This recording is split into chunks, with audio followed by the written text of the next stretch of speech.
मनोबोधङ्कारि चेतानि नाहं न चाश्रोत्रजीवे न चाघ्राणनेत्रे न चाव्योमभूमि न तेजो न वायु चिदानन्दरूपः शिवोऽहं शिवोऽहं चिदानन्दरूपः शिवोऽहं शिवोऽहं न चाप्राणिसंज्ञो न वे पञ्चवायु न वा सप्तधातु न वा पञ्चकोशा न वा पाणिपादो न चोपस्थपायु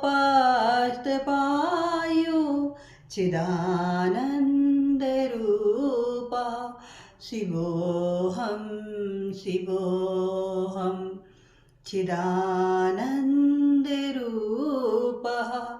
शिवोऽहं शिवोऽहं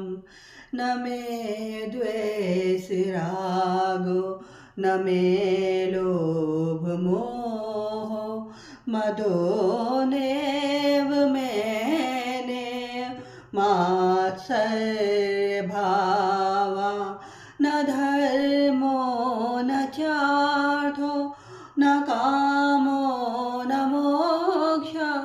चिदानन्दरूपः शिवोऽहं शिवोऽहं चिदानन्दरूपः शिवोऽहं